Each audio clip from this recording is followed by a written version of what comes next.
Yeah, maybe I'd better go on and elaborate to provide a framework for answering the question. All right. Let me say something more then about his monads. There's a tendency, when first you get acquainted with Leibniz, to view his monads as the product of a wild imagination. Resist that tendency. View it rather as a quasi-scientific hypothesis, anticipating contemporary discussions about the nature of matter, particle, or unit of energy, or just what? Regarded, in other words, as a hypothesis about energistic constituents of matter, as distinct from solid pellets of matter. Okay?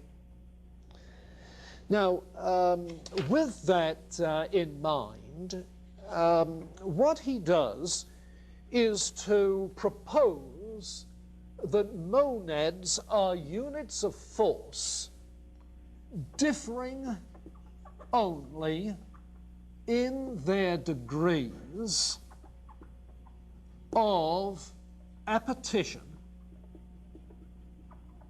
and apperception.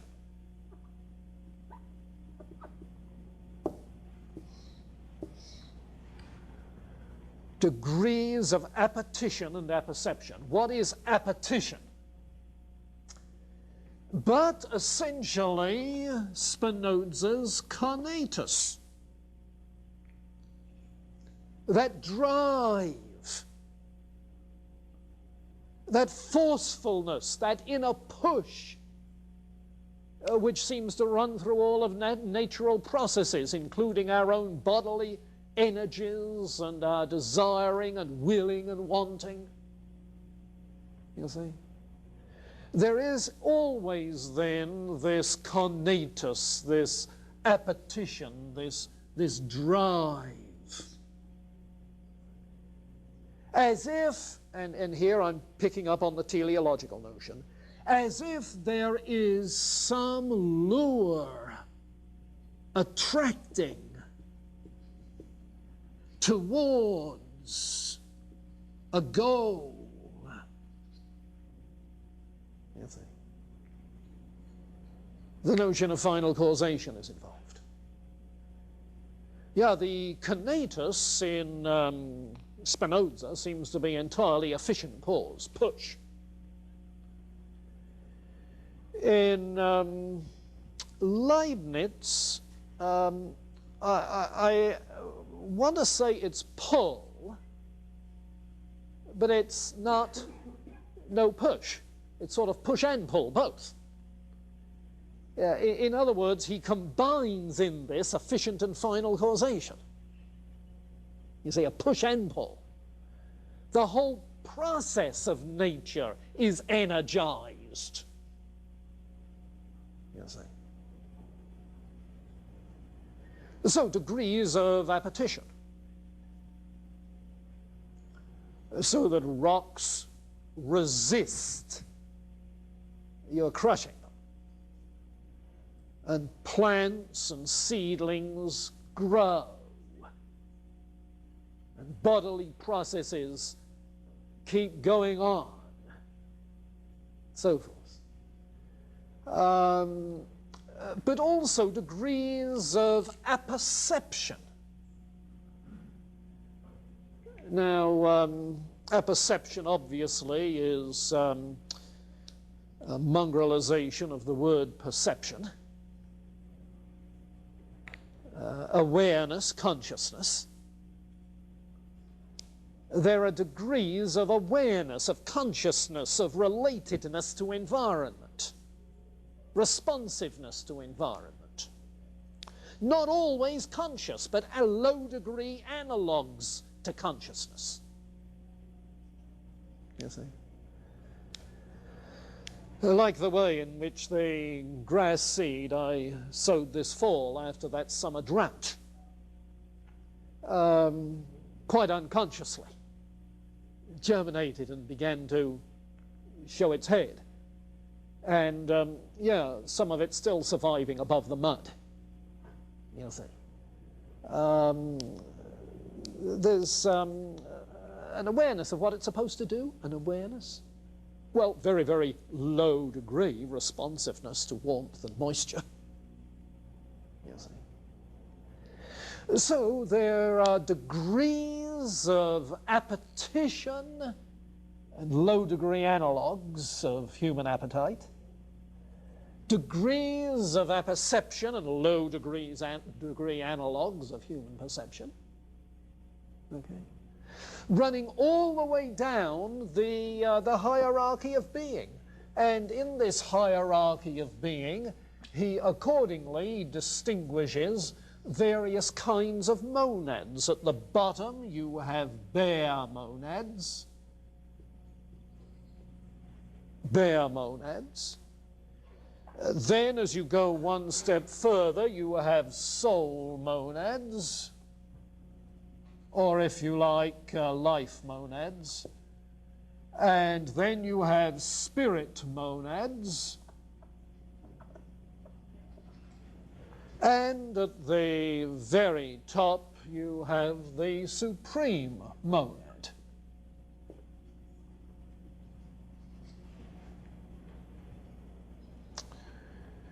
Now, bare monads have no distinct awareness, consciousness. At one point, he says it's as if they're dazed, stunned, unconscious.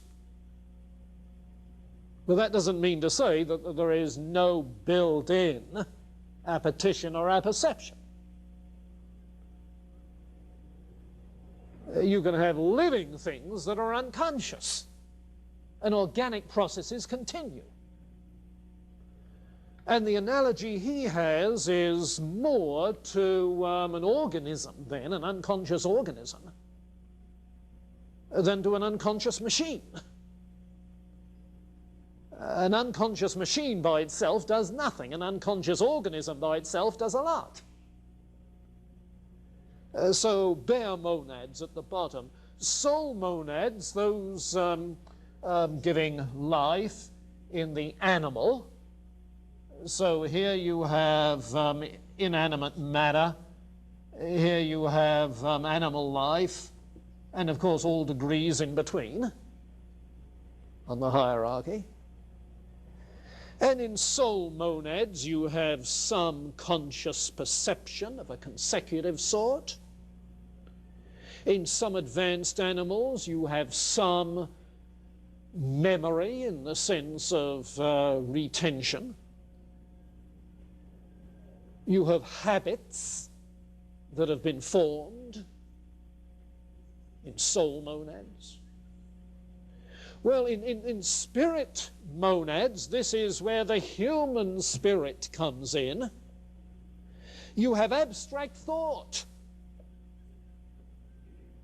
reasoning processes, self-consciousness, not just sense-awareness of stimuli, but self-awareness. We reflect on ourselves. Human animals are the only ones who worry about the meaning and purpose of life, as is sometimes said. And so spirit monad is the ruling thing, the ruling entelechy in human nature.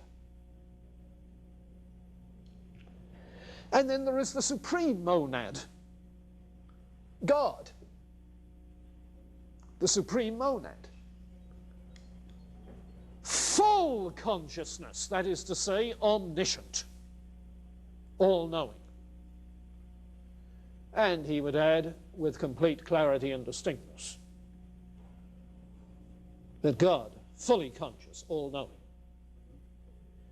fully powerful, that is to say, boundless appetition, drive, impetus, sovereign will. God, who is necessary being, his very essence is to exist. So Leibniz4 is open to ontological arguments, you see. Now, the point is then that you have these different kinds of monads and in various kinds of composites. That is to say, bare monads in composites produce just material things, physical objects. Soul monads combined with bare monads produce animals. Spirit monads combined with soul monads and bare monads, human beings. You see?